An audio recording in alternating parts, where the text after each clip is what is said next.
ఢిల్లీ పర్యటనలో ఉన్న తెలంగాణ ముఖ్యమంత్రి రేవంత్ రెడ్డి పలువురు కేంద్ర మంత్రులను కలిశారు. జాతీయ రహదారుల శాఖ మంత్రి నితిన్ గడ్కరీతో ఆయన సమావేశమయ్యారు.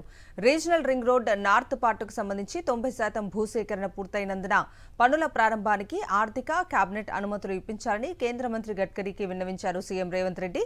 జాతీయ రహదారులు, రోడ్డు రవాణా శాఖ నిబంధనలకు అనుగుణంగా రాష్ట్ర ప్రభుత్వం సమర్పించిన డిపిఆర్కు అనుగుణంగా రీజనల్ రింగ్ రోడ్ సౌత్ పార్ట్కు అనుమతులు ఇప్పించాలని కూడా ఆయన కోరారు.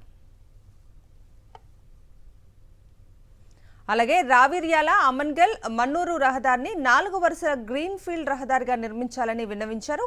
హైదరాబాద్, మంచిర్యాల మధ్య నూతన గ్రీన్ ఫీల్డ్ రహదారిని జాతీయ రహదారిగా మంజూరు చేయాలని విన్నవించారు. హైదరాబాద్ భారత్ ఫ్యూచర్ సిటీ నుంచి అమరావతి మీదుగా బందర్ పోర్టు వరకు 12 వరుసల గ్రీన్ ఫీల్డ్ రహదారికి అనుమతి ఇవ్వాలని కేంద్ర మంత్రి గడ్కరీని కోరారు. సీఎం రేవంత్ రెడ్డి విజ్ఞప్తులపై కేంద్ర మంత్రి నితిన్ గడ్కరీ సానుకూలంగా స్పందించారు. సిఆర్ఐఎఫ్ కింద ప్రతిపాదించిన 868 కోట్ల రూపాయల పనులకు వారంలోగా అనుమతులు ఇస్తామని హామీ ఇచ్చారు.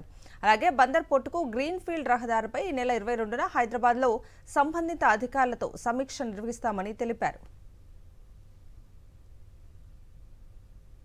మరో కేంద్ర మంత్రి నిర్మలా సీతారామన్తోనూ ముఖ్యమంత్రి సమావేశమయ్యారు. తెలంగాణలో వరద నష్టంపై నివేదిక అందజేశారు.